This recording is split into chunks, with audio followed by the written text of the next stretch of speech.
After 65, your time becomes one of your most precious and limited resources. You've spent so many decades showing up for others, raising children, supporting grandchildren, working long hours, attending countless social gatherings, volunteering, and helping friends and neighbors in need. For much of your life, your energy was poured outward. You gave, supported, sacrificed, and participated, often without question. But now, this chapter of your life is about something different. Peace, clarity, emotional well-being, and intentional living. You have earned the right to focus on what truly nourishes you, what brings you calm, and what makes you feel grounded. One of the most overlooked, but deeply powerful, ways to protect that peace is being mindful of where you go and, more importantly, whose homes you visit. It may sound small, but the people and environments you surround yourself with have a huge impact on your mood, your energy, and even your health. At this stage in life, your emotional space matters more than ever, and not everyone deserves access to it. It's not about being judgmental or unkind. It's about self-respect, wisdom, and knowing that your well-being has to come first.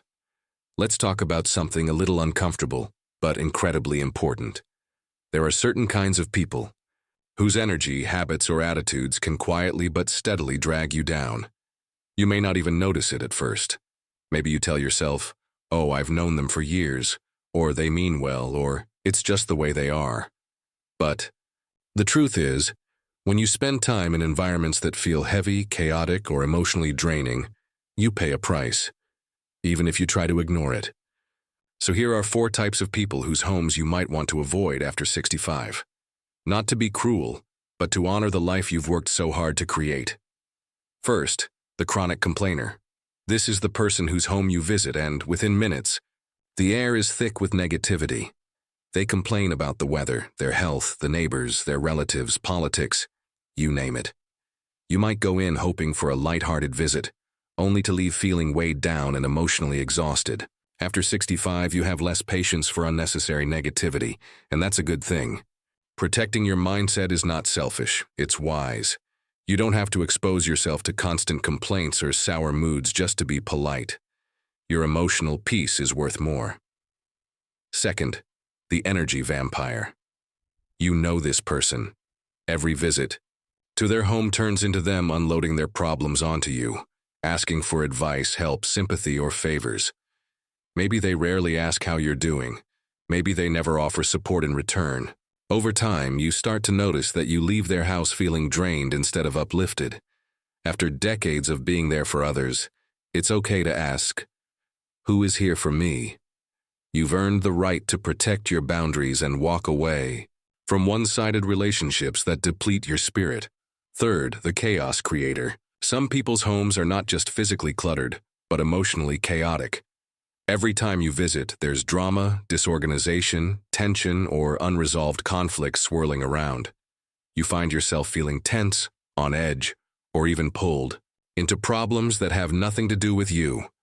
At this point in your life, you deserve calm, not chaos. You need spaces, including the homes you visit, that feel stable, warm, and peaceful. Stepping into someone else's constant mess can disrupt your own sense of balance, and you don't have to do that anymore. Fourth, the guilt tripper. This one can be the hardest to recognize, especially when it comes wrapped in the form of family or old friends.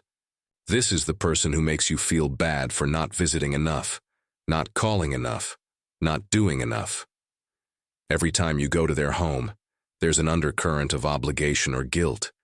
You find yourself going not because you want to, but because you feel pressured to. But here's the truth. Real connection is built on mutual love, not guilt. You do not have to keep showing up for people who only make you feel like you're never enough. You can care deeply for someone and still choose to set healthy boundaries. These insights are not meant to suggest cutting everyone out or back from environments that no longer serve you. So be mindful of where you go. Be thoughtful about whose homes you visit. Surround yourself with people who add to your joy, not your stress. Your peace, your health, and your happiness are worth it, because you are worth it. The chronic complainer, picture this. You stop by someone's house for a casual cup of tea, hoping to catch up, maybe share a few lighthearted stories, and enjoy some pleasant conversation. But within minutes of sitting down, they've launched into a steady stream of complaints about the weather, their neighbors, the news, their health issues, your health issues, the noisy kids next door, the government, and even the dog barking outside.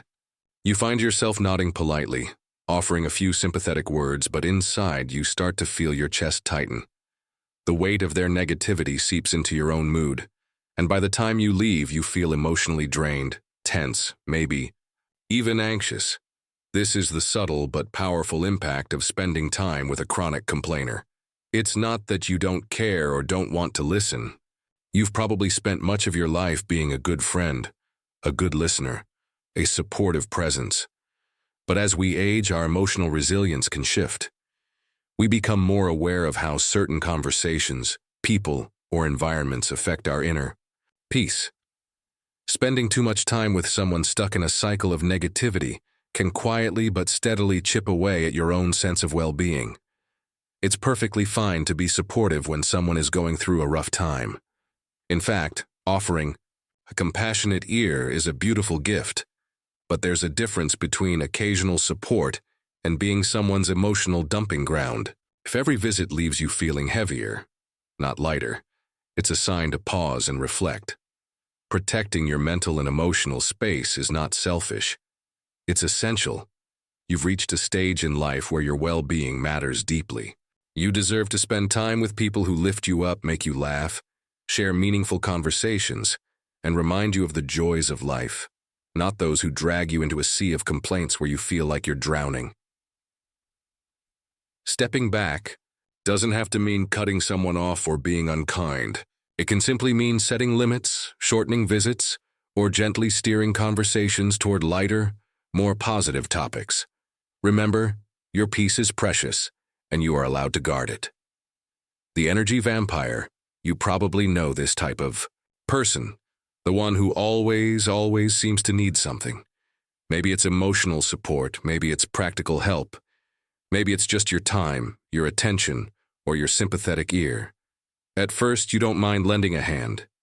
You're a kind, generous person, and helping comes naturally to you. But over time, you begin to notice a pattern. You go to their home, and before you can even settle into your chair, you're knee-deep in their problems, their to-do lists, their personal dramas. You leave their house feeling tired, used up, maybe even resentful. And worse, you realize they rarely, if ever, ask how you are doing. This is the hallmark of the energy vampire, the person who takes and takes without giving back. It's not always intentional or malicious. Some people are just deeply focused on their own needs, often without realizing the impact they have on others. But regardless of intention, the result is the same. You walk away depleted. After 65, you have absolutely earned the right to prioritize balance in your relationships. You no longer have to carry other people's burdens just because you always have. You no longer have to be the constant helper, fixer, or listener if it leaves you drained. You've given so much throughout your life, to your family, your friends, your workplace, your community. Now is the time to be generous with yourself, with your time, your energy, your peace of mind, and your boundaries. If you find yourself repeatedly in one-sided relationships where you are doing all the giving and none of the receiving, it's okay. In fact, it's necessary to lovingly create distance. That might mean limiting how often you visit, setting clear boundaries about how long you stay, or gently steering the relationship into a more balanced, reciprocal space. You are not obligated to be someone's emotional battery pack, especially when it leaves you feeling drained and unsupported. At this stage in life, you are allowed and encouraged to prioritize your own well-being. Surround yourself with people who appreciate you, who give as well as take, who listen as well as talk. Protecting your energy isn't about being cold or selfish. It's about honoring the life you've built, the wisdom you've earned, and the peace you deserve. Remember, you are not here just to carry others. You are here to enjoy your own life, too. 3. The chaos creator. We all know someone whose life always seems to be in a constant state of whirlwind, the kind of person who never seems to have a calm moment. Their home is chaotic, their conversations are rushed or stressful, and every visit feels like you're stepping into a tornado of unfinished tasks, scattered energy, or even arguments. It's important to understand, this isn't about whether someone's house is perfectly tidy or spotless. We all have clutter from time to time. That's human. What matters more is the emotional atmosphere you're walking into. When you visit a chaos creator, you can feel it right away. Maybe they're multitasking, half listening while on the phone or running between rooms. Maybe they're venting about their latest crisis or drawing you into a drama that has nothing to do with you. Maybe there's tension in the air, unspoken conflicts, family arguments, or an undercurrent of stress that hangs over everything. You walk in hoping for a nice cup of tea and some peaceful conversation, but you leave feeling frazzled, tense, or emotionally overloaded. At this stage of life, especially after 65, your nervous system craves calm, not chaos. You've spent decades navigating the storms of life, raising kids, working, handling family challenges, managing responsibilities. Now you deserve more peace. Your time, your energy, and your emotional reserves are valuable. You no longer have to put yourself in environments that feel unstable or overwhelming, just because you always have. If you notice that every time you visit a particular person, you come home feeling more stressed or anxious, that's a sign to pause and reevaluate. You don't need to confront them harshly or cut them off entirely, but you can choose how often, or whether, you visit. You can decide to meet them in neutral spaces, limit the time you spend in their home, or gently create more emotional distance. Most importantly, remember that your home is your sanctuary, and ideally, the homes you choose to step into should feel like safe, peaceful extensions of that sanctuary. Life is too short to willingly walk into other people's chaos when what you truly need is calm. The guilt tripper. This one can be especially tricky because it often comes wrapped in the form of family or old, long-standing friendships. The guilt tripper is the person who constantly reminds you how little they see you, how much you owe them for the past, or how disappointed they are when you don't visit as often as they'd like. They may not come out and say it directly. Sometimes the guilt comes in sighs, subtle remarks, or passive-aggressive comments like, "Oh, I guess you're too busy for me these days," or, "I suppose I'll see you when you have time." At first, you might think, well, they just miss me, and that's fair. But over time, if you find that you're visiting not because you genuinely want to, but because you feel pressured or emotionally manipulated into showing up, that's a problem. You leave their home not feeling happy or connected, but feeling weighed down, guilty, and emotionally drained. Here's the truth. Real connection is built on love, not obligation. Healthy relationships, at any age, are meant to be mutual, joyful, and fulfilling, not driven by guilt or pressure. You can love someone deeply and still protect your own peace. You can care for a family member or an old friend without allowing guilt to control your time or emotional energy. After 65, you have the right to prioritize interactions that feel nourishing, not burdensome. You've done your years of showing up because you had to, for work, for family, for countless obligations. This chapter of your life is about choosing where to invest your time and who to share your emotional space with. You no longer need to show up out of duty or guilt. You get to show up when it feels right, when it brings you joy, and when you genuinely want to be there. Setting gentle boundaries doesn't mean you don't care. It means you care enough about yourself to protect your well-being. And when you take care of your emotional health, you're actually able to offer more authentic love and presence when you do choose to connect.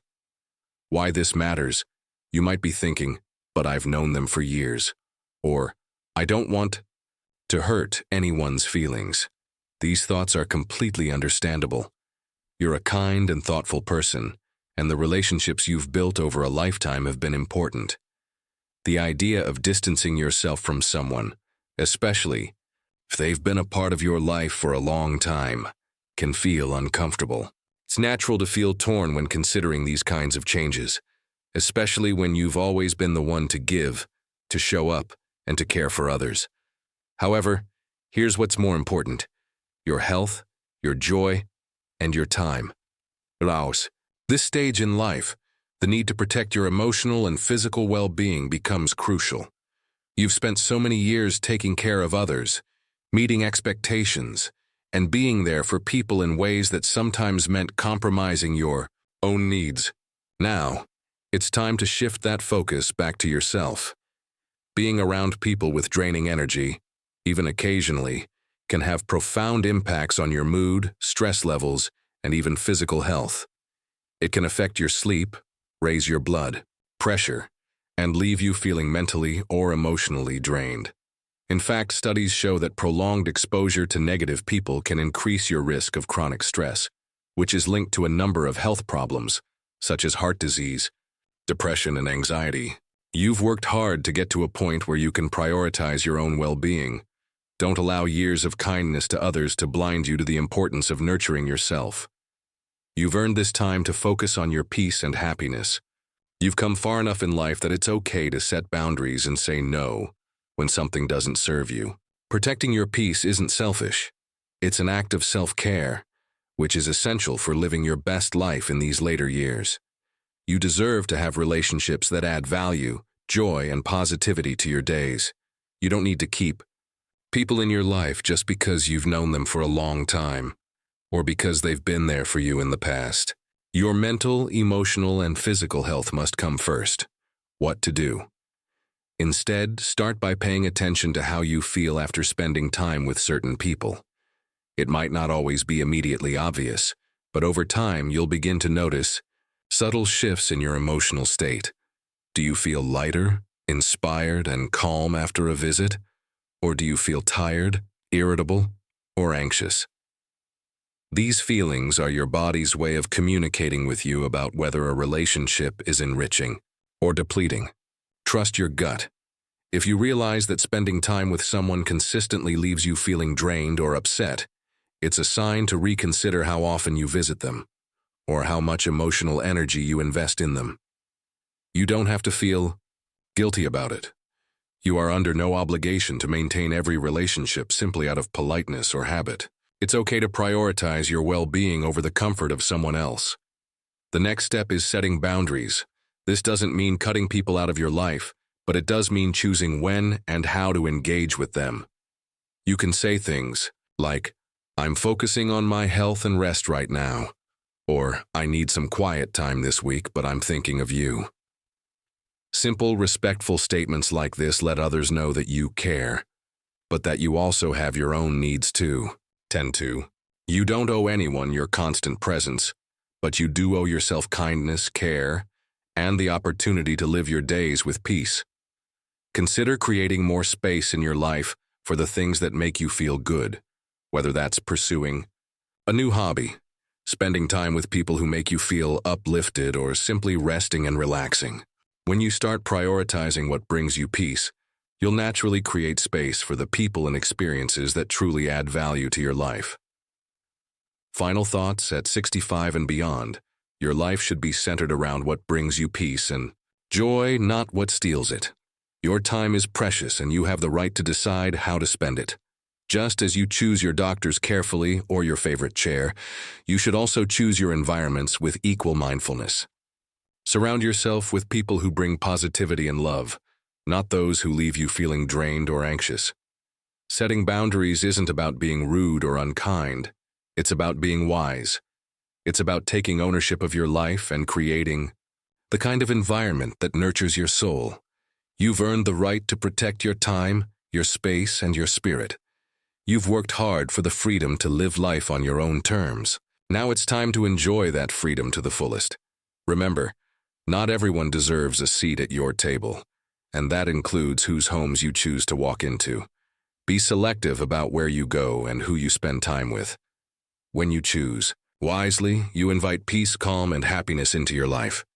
Choose calm, choose kindness, choose you.